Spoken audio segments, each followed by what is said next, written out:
Hey loggers, I want to thank you for your support so far. Together we can build a wonderful community and expand this creepy universe even further. Help me reach 500 subscribers. Something very big is coming. Now without further ado, when we reach 500, the next door opens. What waits beyond is something I can't face alone. Join the logs.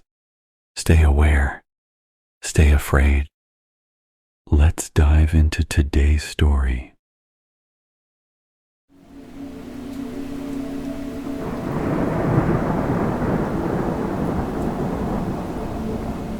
I didn't believe the rumors about the village at first.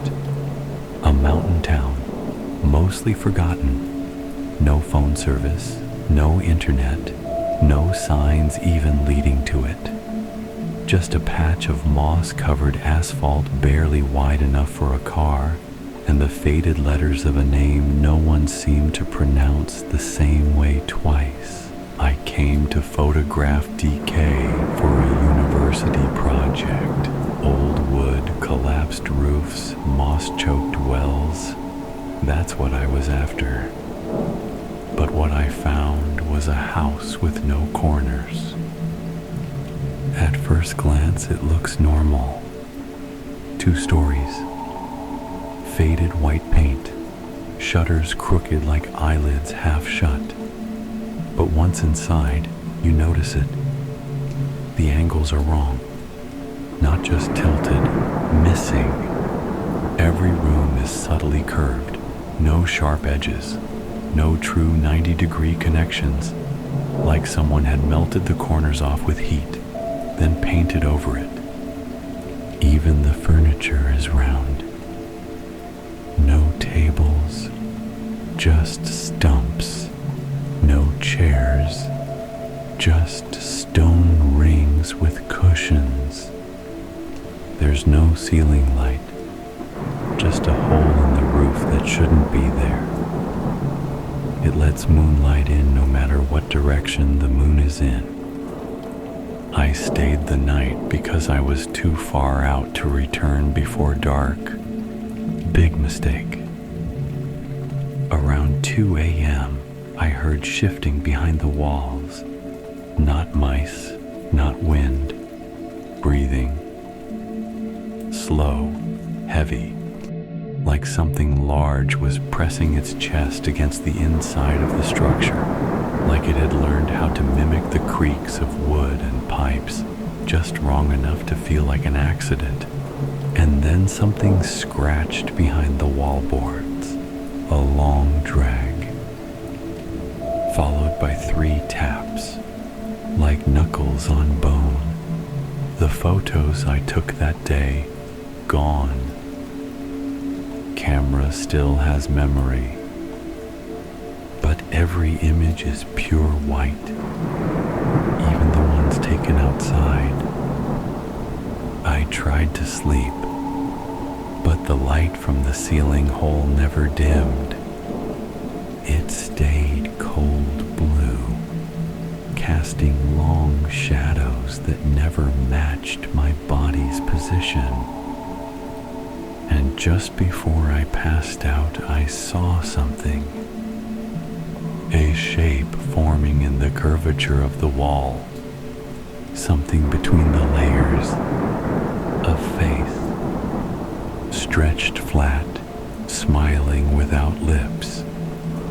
Eyes that didn't blink. They just narrowed slowly, like it was getting closer. When I woke up, the bed was gone, and there was a soft indentation in the floor beside me, like something had been lying down next to me, watching me sleep. They say the house was built by a cult that believed sharp angles attracted evil, that spirits gather in corners, that to live forever you had to dwell in a place with no edges for death to hide in. But now I think that was just a cover. I think something was already there, and they were trying to keep it contained.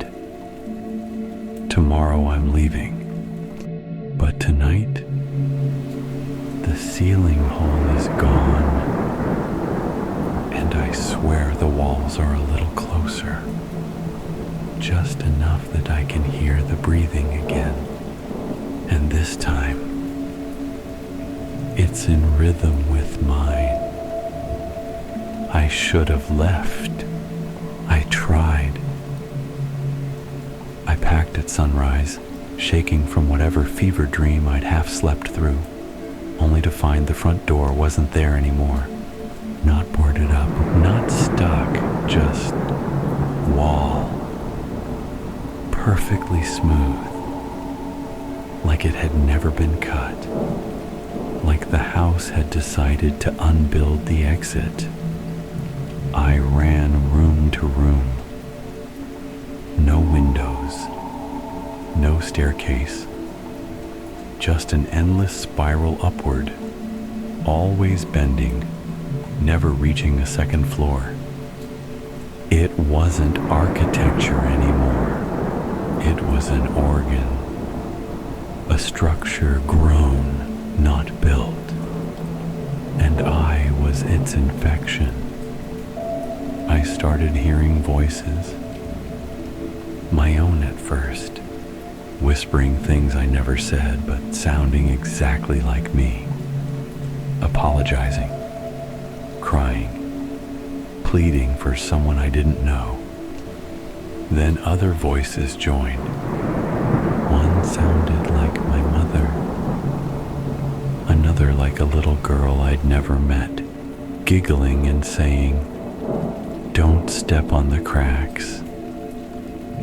Then all of them together, repeating in rhythm, "The shape remembers, the shape remembers."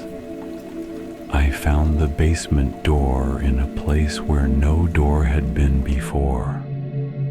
Inside it wasn't dark. It was lit by pale breathing light pulsing like a slow heartbeat. Walls made of slick bone-like curves. The air felt thick, like being underwater, and it smelled of metal, moss, and milk teeth. And in the center of it all, a hole, not deep, not dark, just wide enough to lie down in. And on the far wall, written in something that steamed, "Corners divide, you are almost round." I backed away.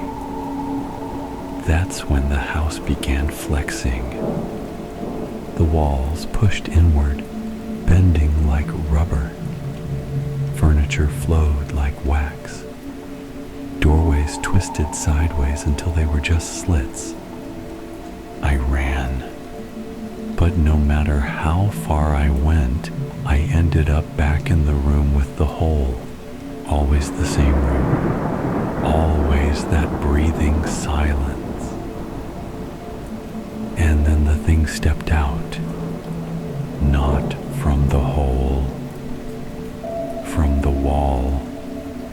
It peeled itself out like wet wallpaper. A tall, faceless figure. Skin the color of rotted parchment. Its limbs long and boneless. It didn't walk. It unfolded. And when it opened its chest, there was no heart. Just a spiral of teeth. It didn't attack. It reached out and offered me a gift. My camera, the one I'd lost. But when I looked at the screen, the pictures were back. Only now I was in every single one, standing in the cornerless house. Sometimes smiling, sometimes watching myself sleep, sometimes with the faceless thing beside me, hand on my shoulder. I think I was never meant to leave. I I think the house was always shaping me, rounding me out until I fit the walls, until I didn't have edges anymore. I'm writing this from inside the spiral. I'm not afraid now. I understand. I'm not trapped in the house. I am the house, and I'm still growing. If you ever find a home with no corners, don't go in. Or do. We've been waiting. We always need new rooms.